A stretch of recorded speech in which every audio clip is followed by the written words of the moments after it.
Teaching परीक्षा के आज के इस वीडियो में, जिसमें फ्रेंड्स हम लोग हमारा बिहार 7th फेज शिक्षक भर्ती 2023 की जो तैयारी कर रहे हैं उसमें एक कदम और आगे बढ़ाएंगे।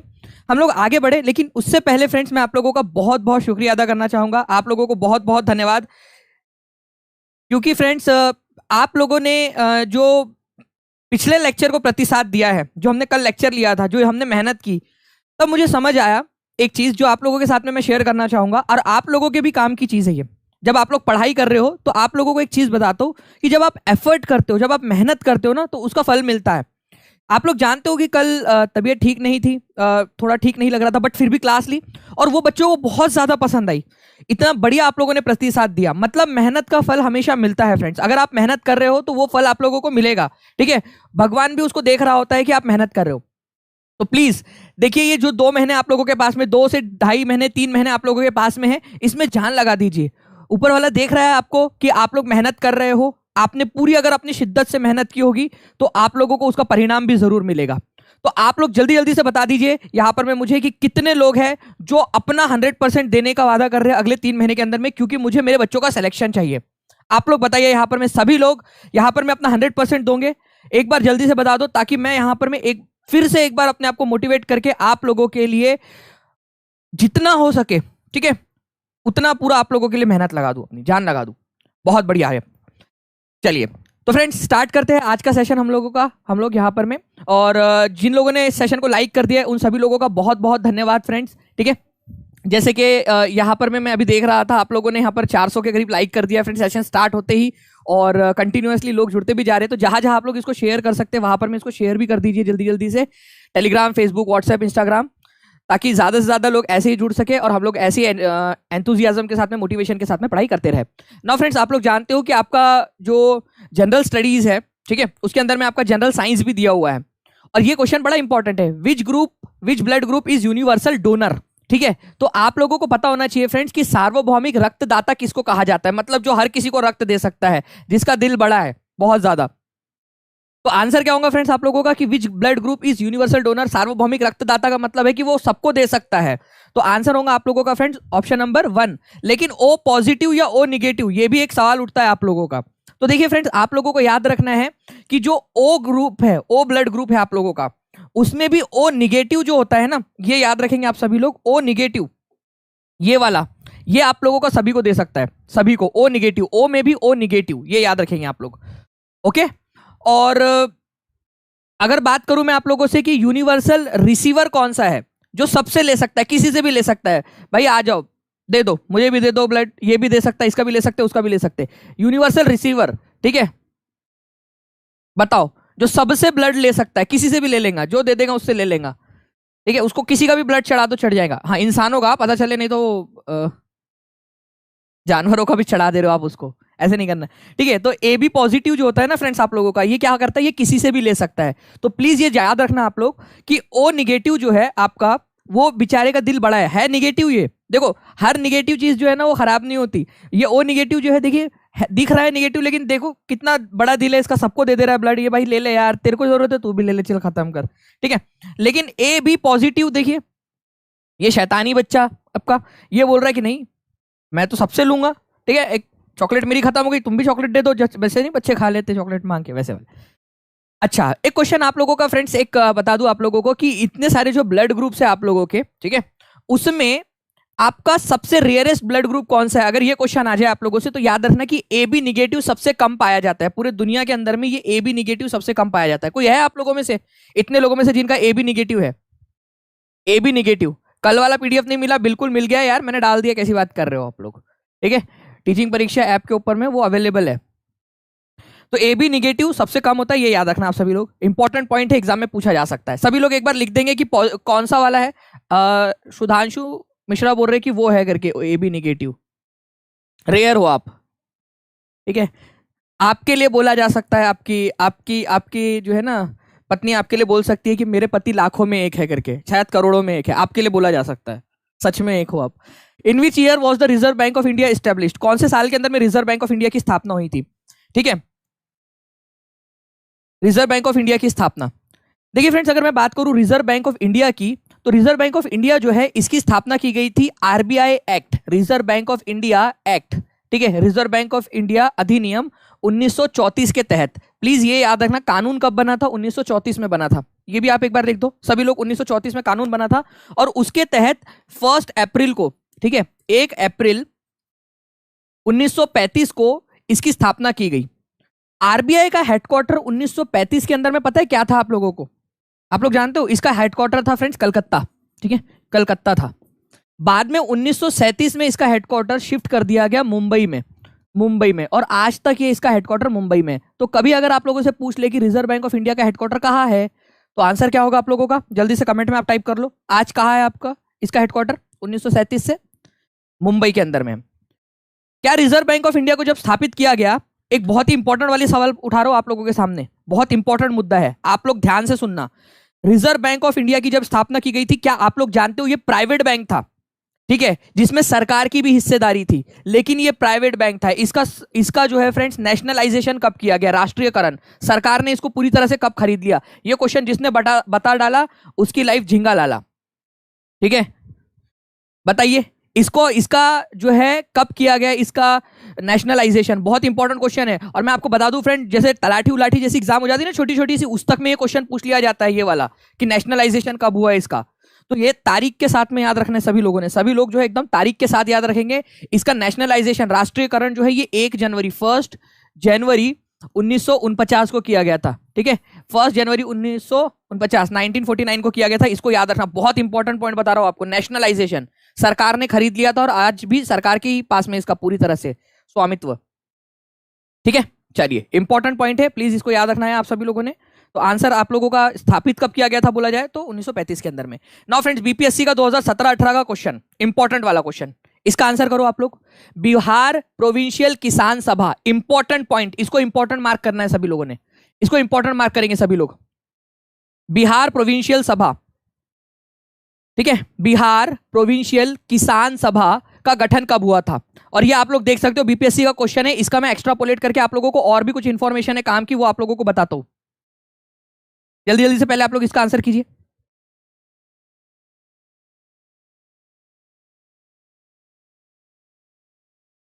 बहुत बढ़िया फ्रेंड, देखिए आप लोगों का आंसर आना स्टार्ट हो गया है। देखिए, किसानों के आंदोलन को आगे बढ़ाने के लिए, किसानों की मांग को सरकार तक पहुंचाने के लिए स्वामी सहजानंद ने, किसने? स्वामी सहजानंद ने 1929 के अंदर में, कौन से 1929 के अंदर में फ्रेंड्स आप लोगों ने याद रखना है कि इन्होंने क्या किया था? किसान, ठीक है, बिहार प्रोविंशियल किसान सभा, प्रोविंशियल का मतलब होता है प्रांत, बिहार प्रांत में इसकी स्थापना हुई थी ना, इसी वजह से बिहार प्रांत की किसान सभा, इसका गठन किया था। ये एक इंपॉर्टेंट पॉइंट आप लोगों का बनता है, बिहार प्रांत किसान सभा इंपॉर्टेंट है, प्लीज इसको याद रखेंगे आप सभी लोग। कोई भी इसके अंदर में आप लोगों का जो है इफ बट रहना नहीं चाहिए आप लोगों का, ठीक है। नाउ तो आंसर हो जाएगा फ्रेंड्स आप लोगों का option number A, Bihar provincial किसान सभा की स्थापना 1929 में हुई थी। और किसने की थी? तो स्वामी सहजानंद ने, स्वामी, ठीक है, सहजानंद ने, लिख लो ये भी, स्वामी सहजानंद ने की थी। इंपॉर्टेंट पॉइंट है आप लोगों का।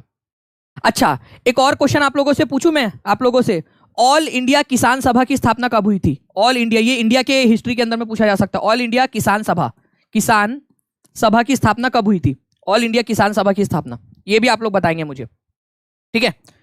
नाउ नेक्स्ट क्वेश्चन की तरफ में आगे बढ़ते हैं आप लोगों से, वो मैं आप लोगों से पूछ रहा हूं, आप लोग बताएंगे मुझे जल्दी जल्दी से। वेरी गुड, किसके बहुत सारे लोगों ने आंसर करना स्टार्ट भी कर दिया है। मतलब बच्चे मेरे प्रो हो गए, मेरे बच्चे एकदम प्रो है, ठीक है।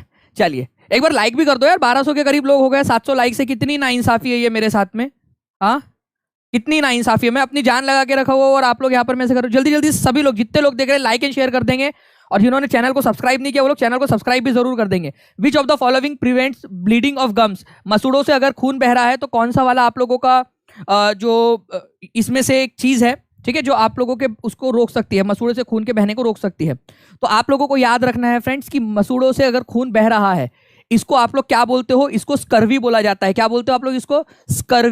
स्कर्वी बोलते हैं इसको, स्कर्वी। याद रखना है, इस रोग को स्कर्वी बोलते हैं, स्कर्वी। और ये स्कर्वी किसके कारण होता है? विटामिन सी की कमी के कारण। विटामिन सी जो है अगर आपके बॉडी में कम हो जाए तो आपके मसूड़ों से खून निकलने लगता है।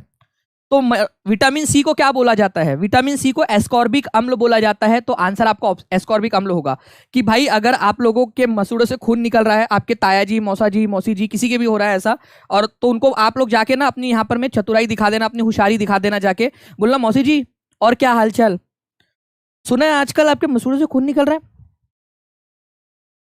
एक बार मुझे लग रहा है ना कि न्यूटन के थर्ड लॉ के फोर्थ वाले पैराग्राफ के अनुसार, ठीक है, आपके बॉडी के अंदर में विटामिन सी की कमी हो गई है। ठीक है, विटामिन सी, आपको एस्कॉर्बिक अम्ल की गोलियां जो है ना वो लेनी चाहिए आप लोगों, आपको मौसी जी। तो मौसी जी बोलेंगे वाह मेरी लड़की, मेरा मतलब क्या पढ़ी लिखी लड़की है। ठीक है, अब उनको क्या पता न्यूटन का लॉ का और आपका इसका।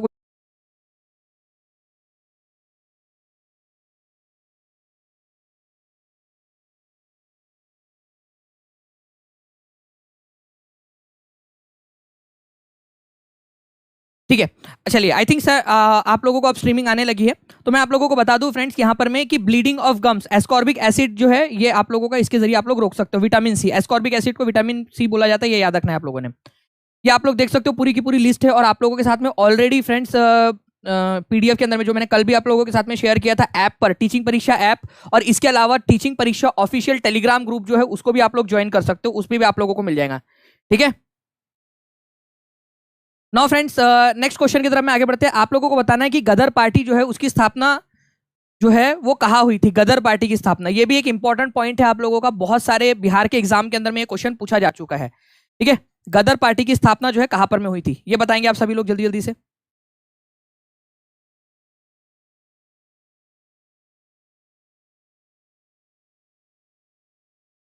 देखिए, अगर हम लोग बात करें फ्रेंड्स यहाँ पर में गदर पार्टी की, तो गदर पार्टी की जो स्थापना है वो आप लोगों की यूएसए के अंदर में हुई थी, यूनाइटेड स्टेट्स ऑफ अमेरिका के अंदर में। यूएसए के अंदर में फ्रेंड्स एक जगह है San Francisco, San Francisco, San Francisco, ये याद रखना है आप लोगों ने, एक जगह है सैन फ्रांसिस्को, यहां पर में हुई थी इसकी स्थापना। और कब हुई थी अगर ये क्वेश्चन पूछा जाए तो 1913 के अंदर में हुई थी। ठीक है, 1913 में। तो गदर पार्टी की स्थापना यूनाइटेड स्टेट ऑफ अमेरिका में सैन फ्रांसिस्को के अंदर में हुई थी 1913 में। इंपॉर्टेंट पॉइंट है, एग्जाम के अंदर में आप लोगों से पूछा जा सकता है। ठीक है, याद रहेगा आप सभी लोगों को ये।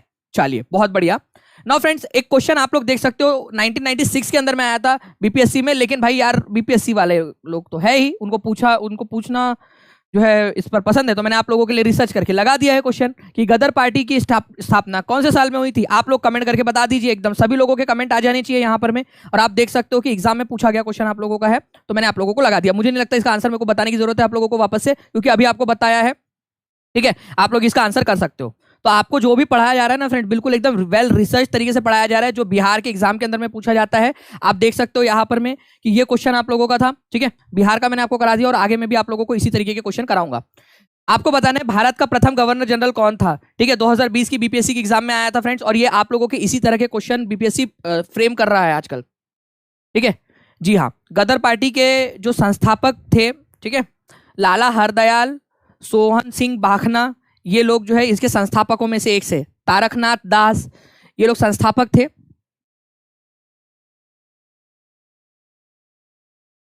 जी,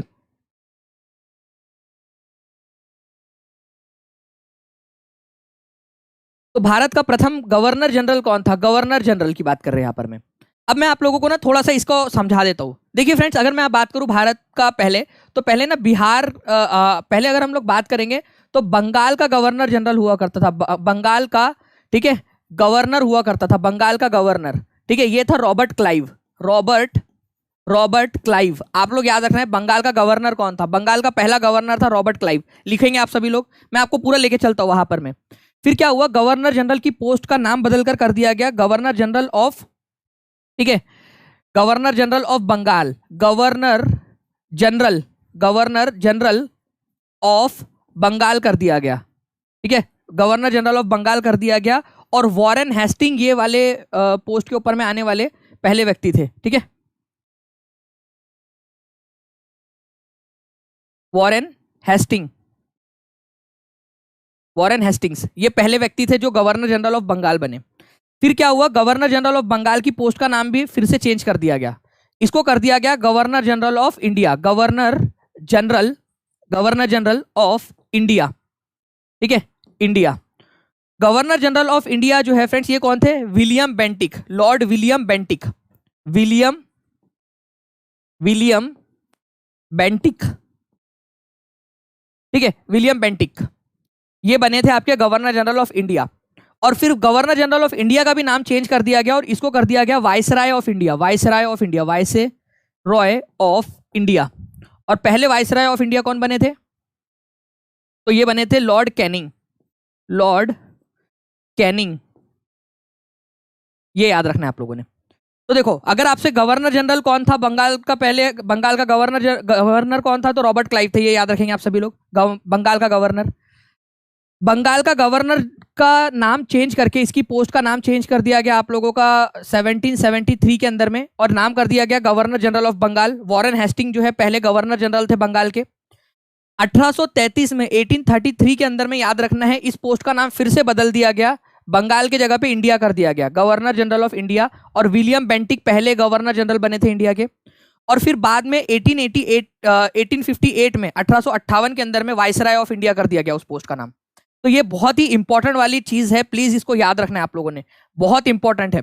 नाउ फ्रेंड्स, यहां पर मैं देखिए कि भारत का प्रथम गवर्नर जनरल कौन था, ये बोला गया आप लोगों से, ठीक है। भारत का प्रथम गवर्नर जनरल कौन था? तो आप लोगों को यहां पर मैं गवर्नर जनरल ऑफ इंडिया का नाम दिख रहा है क्या? Mayo, Lytton, Canning, Dufferin. अब बताओ इसका आंसर क्या होगा, ठीक है। ये क्वेश्चन पूछा था बीपीएससी 66 में, रॉबर्ट क्लाइव वाला, बंगाल। जी हाँ, बिल्कुल, मैं बता रहा हूं आपको कि ये अलग अलग, ये आपके एग्जाम में पूछे गए क्वेश्चन है, एग्जाम में पूछे गए क्वेश्चन आप लोगों के।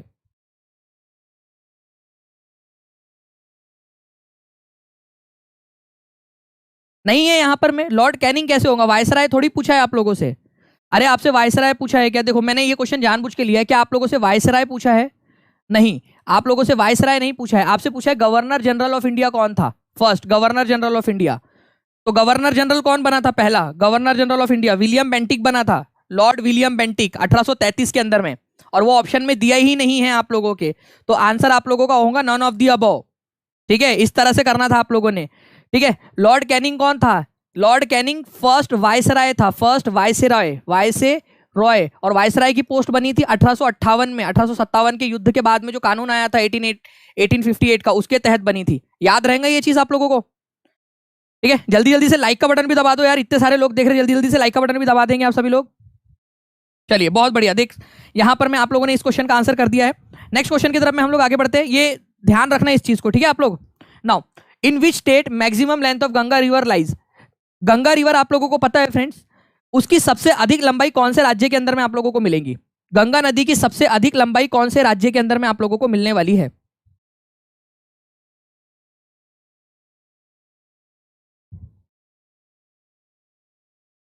जी, तो देखिए फ्रेंड्स, अगर बात करें गंगा की टोटल लंबाई की, तो आप लोगों को याद रखना है फ्रेंड्स कि 2500, ठीक है, 25 किलोमीटर, ठीक है। कई जगह पे आप लोगों को ये 2510 किलोमीटर भी मिलेगा, लेकिन कोई इशू नहीं है, 2525 किलोमीटर है इसकी। अगर हम लोग यहाँ पर में इसको हुगली रिवर के साथ में गिनेंगे तो 2525 किलोमीटर इसकी लेंथ है पूरी टोटल गंगा नदी की भारत के अंदर में। उसमें से सबसे ज्यादा लेंथ जो है ये आपको उत्तर प्रदेश के अंदर में देती है, उत्तर प्रदेश के अंदर में। तो मैं आप लोगों को दिखा देता हूँ यहाँ पर में, आप लोग देखिए, ये गंगा नदी है, ठीक है। गंगोत्री से निकलने के बाद में गंगा नदी, जस्ट अ सेकेंड, कलर हम लोग ले लेते हैं यहाँ पर में, ठीक है। तो यहाँ पर में आप देखोगे उत्तराखंड के अंदर में से निकलती है गंगा नदी, गंगोत्री से। गोमुख नाम की जगह है, पूरा उत्तर प्रदेश, उत्तराखंड, उत्तर प्रदेश, बिहार, पश्चिम बंगाल होते हुए इस तरीके से ये आगे बढ़ती है।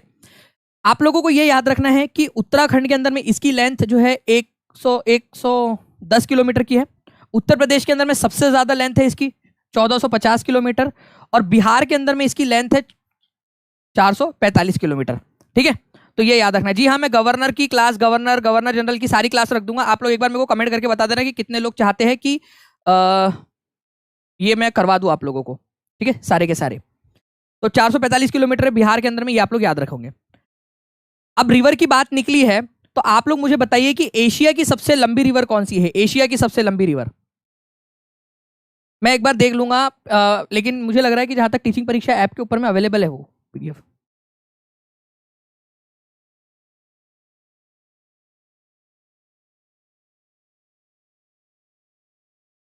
बताइए एशिया की सबसे लंबी रिवर कौन सी है? तो अगर हम लोग बात करें फ्रेंड्स एशिया की लॉन्गेस्ट रिवर की, सबसे लंबी रिवर की, एशिया की, ठीक है, इंडिया की बात नहीं कर रहा, वो एशिया की बात कर रहा है। कुछ लोग गंगा लगा रहे हैं यहाँ पर में, तो आंसर जो है आप लोगों का हो जाएगा फ्रेंड्स यांगजी रिवर, या फिर इसको यांगसे रिवर भी बोला जाता है। ये एशिया की सबसे लंबी रिवर है, एशिया की, पूरे एशिया की, एशिया महाद्वीप की। तो आंसर आपका ऑप्शन नंबर बी होगा। तो देख सकते हो आप लोग, ये है हमारा भारत, ठीक है, ये हमारा भारत, और यहां पर मैं आप देखोगे ये है यांगसे रिवर, चाइना के अंदर में, ठीक है, यांगसे रिवर। ये पूरे एशिया महाद्वीप की सबसे लंबी रिवर है, इसकी लंबाई करीब जो है 6300 किलोमीटर है।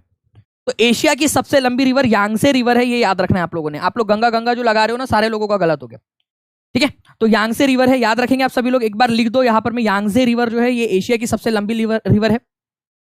चलो नाउ फ्रेंड, नेक्स्ट क्वेश्चन की तरफ में आगे बढ़ते हैं। मौलिक कर्तव्यों को किस वर्ष जोड़ा गया था? मौलिक कर्तव्यों को, मौलिक कर्तव्य जो है उनको किस वर्ष जोड़ा गया था, ये आप लोग बताएंगे जल्दी जल्दी से।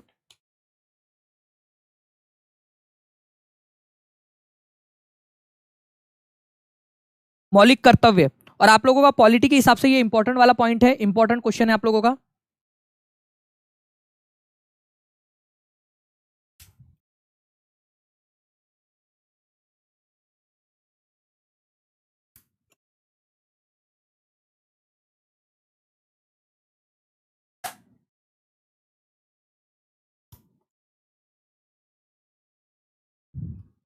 जी, तो देखिए अगर हम लोग बात करेंगे फ्रेंड्स मौलिक कर्तव्यों की, तो मौलिक कर्तव्य, ठीक है, फंडामेंटल ड्यूटीज, ये हमारे संविधान में पहले से नहीं थे, ठीक है।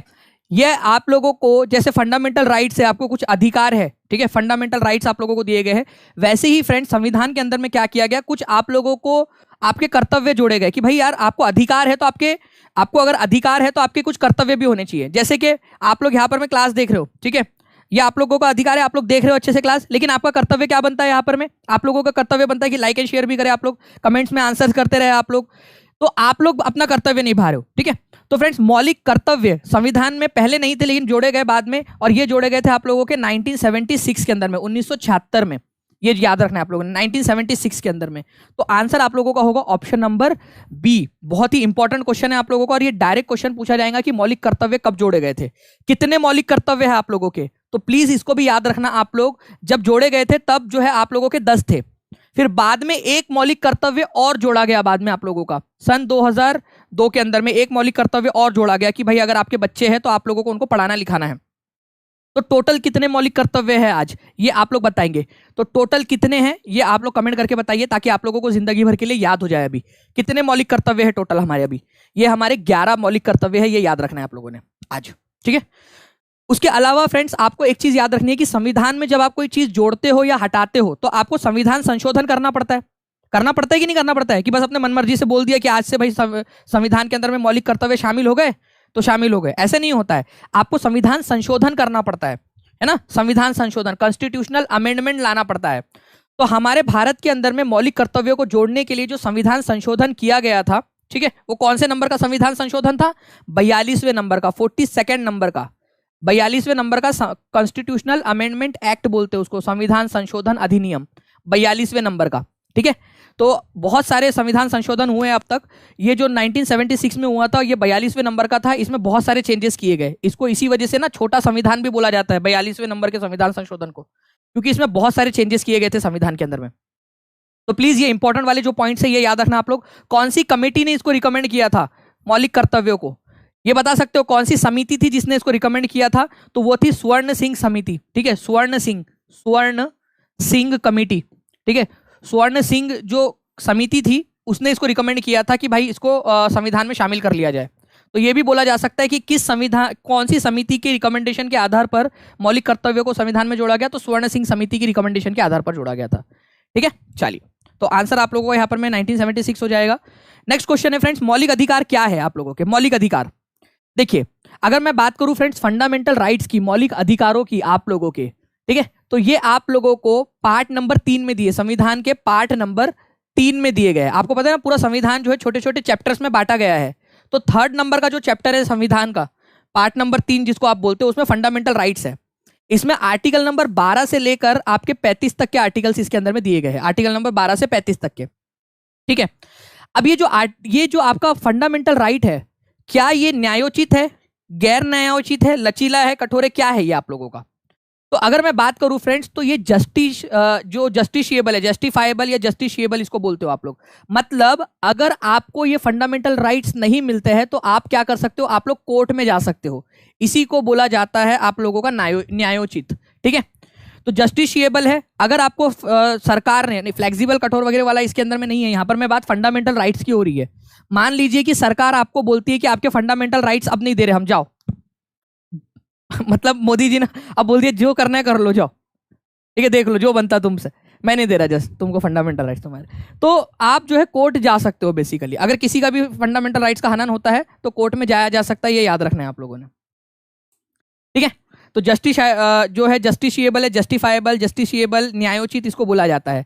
अब मैं आप लोगों से एक बात बोलना चाहूंगा कि मौलिक कर्तव्य आप लोगों के जस्टिशिएबल है क्या? मतलब मान लीजिए कि आपको जो है आपके कुछ मौलिक कर्तव्य है, लेकिन आपने वो कर्तव्य नहीं निभाए, तो क्या आपको कोर्ट में घसीट के लेके जाया जा सकता है? चल चल चल कोर्ट में चल, तूने मौलिक कर्तव्य का पालन नहीं किया। मैं आपको ले जा सकता हूँ क्या कोर्ट में पकड़ के?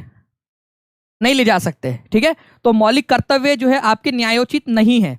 लोगों को लगता है करके, लेकिन एक्चुअल में नहीं है, ये याद रखना है आप लोगों ने, न्यायोचित नहीं है वो। कई सारे लोग ऐसे जनरल परसेप्शन में रखते हैं कि जब फंडामेंटल राइट है तो कर्तव्य भी होंगे, ऐसा नहीं है आप लोगों का। ठीक है, चलो ये याद रखना है आप लोगों ने। अभी भी देखिए यहाँ पर मैं 1650 के करीब लोग यहाँ पर मैं देख रहे हैं, 1200 लोगों ने ही लाइक किया है। तो देखिए यहाँ पर मैं मतलब उन लोगों को अपनी अपनी जिम्मेदारी का एहसास नहीं है यहाँ पर मैं, वो चाहते ही नहीं वो लोग की ज्यादा से ज्यादा क्लासेस हो। ठीक है, बस मस्त पैकी पढ़ रहे, तो वैसे ही चलता है, लोग कर्तव्य का पालन नहीं करते आधे से ज्यादा लोग। नेक्स्ट क्वेश्चन की तरफ में आगे बढ़ते हैं फ्रेंड्स। आपको बताना है कि हमारे संविधान के अंदर में कितनी अनुसूचियां है। देखो अगर हमारे संविधान की बात करें, भारतीय संविधान की, तो भारत का जो संविधान है ना फ्रेंड्स, ये याद रखना है, इसके अंदर में लास्ट में, ये मान लो हमारा पूरा संविधान है, ठीक है, उसके लास्ट में हमने कुछ सूचियां जोड़ रखी है। ठीक है, लास्ट में उसको अनुसूचियां बोला है हमने। तो टोटल कितनी अनुसूचियां है हमारे संविधान के अंदर में, जो हमने संविधान के लास्ट में लिस्ट जोड़ रखी है, वो लिस्ट की नंबर है 12। तो 12 लिस्ट है संविधान के अंदर में। अब वो लिस्ट का मतलब क्या है ये भी समझो आप लोग आसान भाषा में, क्या मतलब है इसका। जैसे कि पहली वाली लिस्ट जो है, पहली लिस्ट, उसमें भारत के जो राज्य है उनके नाम और उनका एरिया वगैरह दिया हुआ है।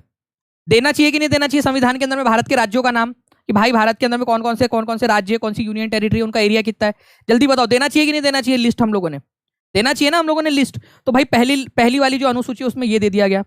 दूसरी वाली जो अनुसूची है, ठीक है, उसके अंदर में सैलरीज वगैरह बता दी गई है कि भाई किसकी क्या सैलरी रहेगी। तीसरे वाले में ये बोला गया है कि शपथ कैसे कैसे लेंगे, शपथ का फॉर्मेट वहां पर में लगा दिया गया है। चौथे वाले में ये बोल दिया गया है कि कौन कौन से राज्यों को कितनी कितनी राज्यसभा की सीटें मिलेंगी। ऐसे करके फ्रेंड्स आप लोगों की टोटल 12 जो है यहाँ पर में सूचियां जोड़ी गई है लास्ट में, लिस्ट। तो याद रखना है आप लोगों ने, टोटल 12 अनुसूचियां जो संविधान के लास्ट में रखी गई है हमारे द्वारा।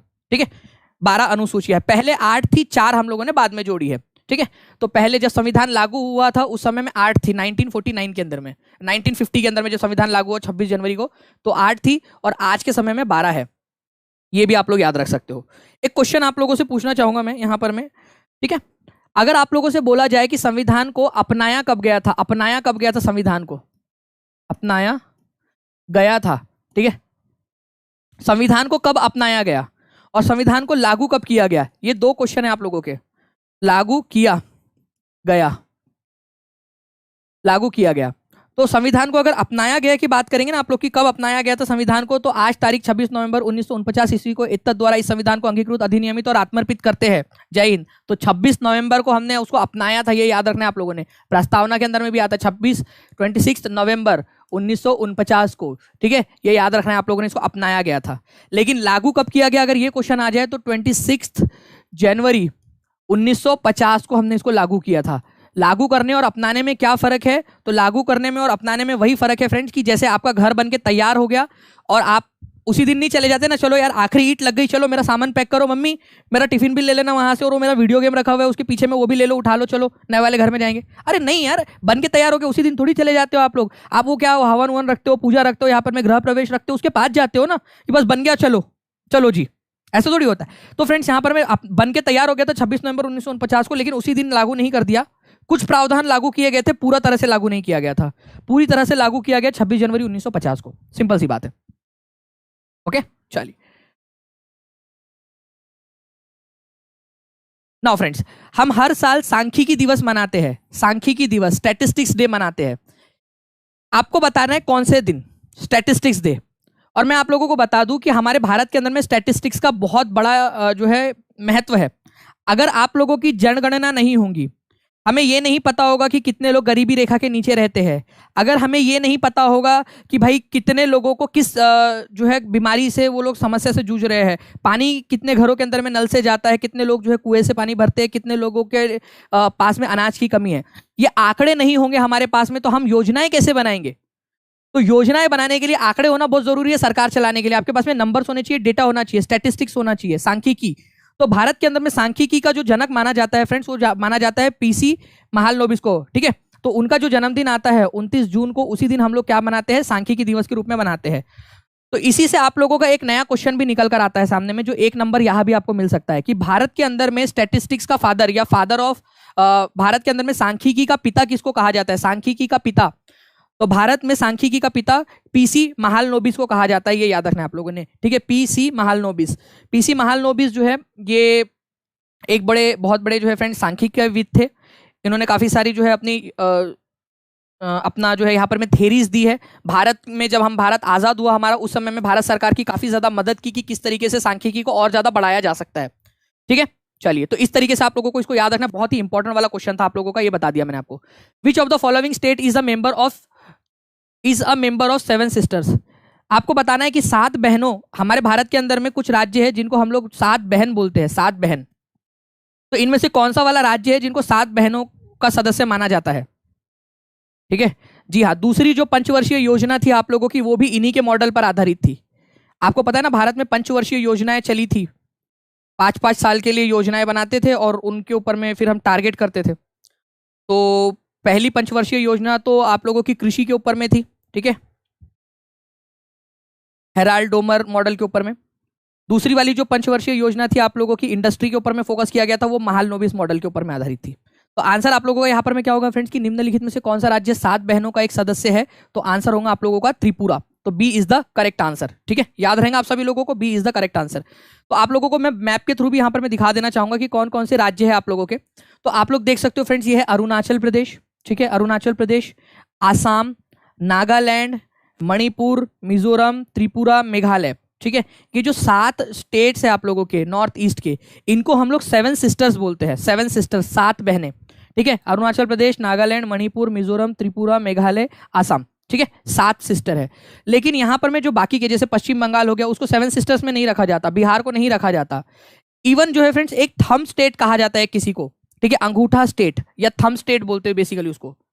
ठीक है, बताइए थंब स्टेट किसको बोलते हैं? Thumb state, thumb state. तो थंब जो है फ्रेंड्स, याद रखना, ये देखो अंगूठे की तरह दिख रहा है आप लोगों का यहाँ पर में, सिक्किम। तो सिक्किम को थंब स्टेट बोला जाता है, या फिर अंगूठे की तरह दिख रहा है, इसी वजह से अंगूठे की तरह दिखने वाला स्टेट इसको बोलते हैं आप लोग। ठीक है, 7 बहनें और एक भाई समझ लो इसको आप लोग बेसिकली। ओके, अच्छा मुझे एक बात बताओ कि इन राज्यों में से, ये 7 जो आपके राज्य है, इनमें से कितने राज्य है जिनमें से कर्क रेखा जाती है? नॉर्थ ईस्ट के कितने राज्य जिनमें से कर्क रेखा जाती है, उनके नाम भी बता दो आप लोग। कर्क रेखा, ट्रॉपिक ऑफ कैंसर, कर्क रेखा जाती है, बताइए जल्दी से। देखिए, अगर मैं आप लोगों से बात करूं फ्रेंड्स यहां पर में, तो यहां इस तरीके से कर्क रेखा जो है वो आपको पता है कि भारत में से जाती है यहां से। ठीक है, ये इस तरीके से जाती है यहां पर में। ओके, तो केवल 2 राज्य ऐसे हैं जिनके अंदर में से जाती है, त्रिपुरा और मिजोरम। ठीक है, त्रिपुरा और मिजोरम। मित्र पर गमछा झार जो ट्रिक है ना, उसमें से मित्र जो है वो मिजोरम और त्रिपुरा ही है। मित्र, मिजोरम और त्रिपुरा, तो 2 ही राज्य है। अगर मैं आप लोगों से पूछूं कि नॉर्थ ईस्टर्न स्टेट में से कितने राज्य है ऐसे हैं जिनके पास में कोस्टल है, कोस्टल एरिया है, या फिर कोस्ट लाइन है, समुद्री तट रेखा है, बता सकते हैं आप लोग? कोई है हिम्मत, बता सकते हो कि कितने राज्यों के पास में है तट रेखा? बताइए, नॉर्थ ईस्ट के कितने राज्य ऐसे जिनके पास में तट रेखा है, समुद्री तट रेखा है? एक के भी पास नहीं है, कोई भी नहीं है, सारे के सारे लैंडलॉक्ड है, किसी के भी पास में समुद्री तट रेखा नहीं है। ये याद रखना है आप लोगों ने, एक के भी पास में समुद्री तट रेखा नहीं है, सब लैंडलॉक्ड है। ठीक है, चलिए बहुत बढ़िया। जल्दी जल्दी से लाइक का बटन भी दबा देंगे फ्रेंड्स यहाँ पर में सभी लोग, जितने भी लोग देख रहे हैं। कालाहारी मरुस्थल किस महाद्वीप का हिस्सा है? बहुत ही इंपॉर्टेंट है फ्रेंड्स ये कालाहारी मरुस्थल, आप लोगों को याद रखना है। कालाहारी मरुस्थल आप लोगों को कहां पर में मिलेगा? ठीक है, कालाहारी, कालाहारी, नामीब, ये दोनों ही बहुत ही इंपॉर्टेंट वाले हैं आप लोगों के, कालाहारी और नामीब दोनों के दोनों। बताइए जल्दी से।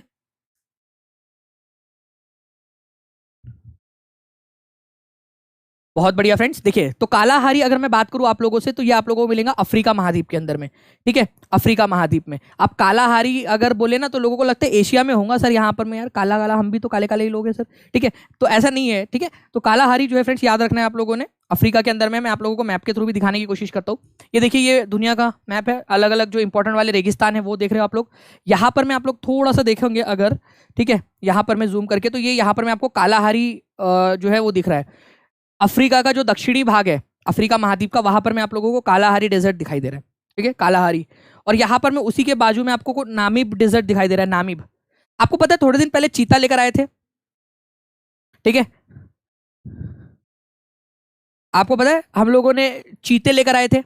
वो कौन से देश से लेकर आए थे, ये अगर क्वेश्चन आ जाए आप लोगों से कि भाई जो चीते लेकर आए हम लोगों ने, 8 लेकर आए थे, फिर बाद में और चीते हम लोग लेकर आए, तो वो कहाँ से लाए थे? हमने नामीबिया नाम के देश से लाए थे। तो ये नामीबिया नाम का देश अफ्रीका में है, और ये यहाँ पर में डेजर्ट है, यहाँ पर में रेगिस्तान है, नामीब डेजर्ट।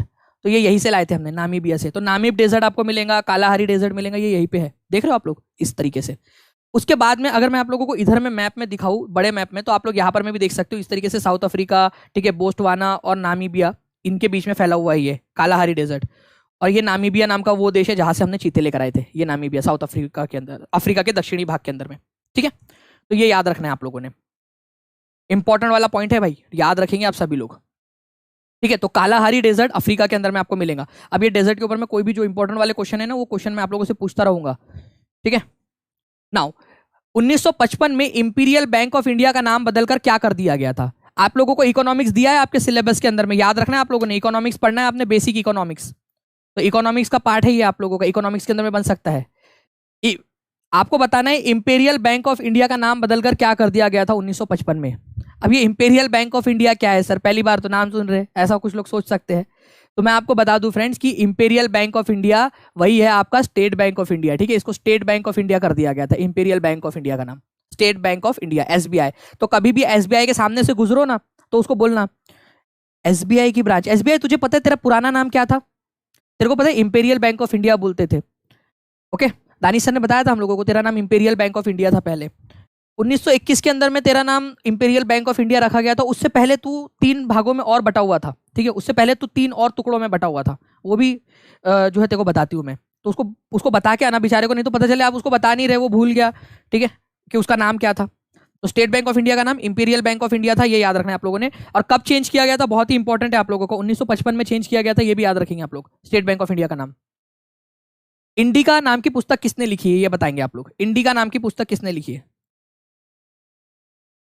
तो इंडिका नाम की जो बुक है, ये याद रखना है आप लोगों ने फ्रेंड्स, ये मेगास्थनीज ने लिखी है, मेगास्थनीज। मेगास्थनीज जो है ये किसके दरबार में भारत में आया था, ये आपको बताना है, किसके समय में भारत में आया था। सभी लोग कमेंट करके बता देंगे एक बार, और एक बार लाइक भी कर दो यार, 1800 के करीब लोग देख रहे हैं यहाँ पर, मैं जल्दी जल्दी से लाइक का बटन भी दबा देंगे सभी लोग। और जिन लोगों ने चैनल को सब्सक्राइब नहीं किया वो लोग चैनल को सब्सक्राइब भी जरूर कर लेंगे।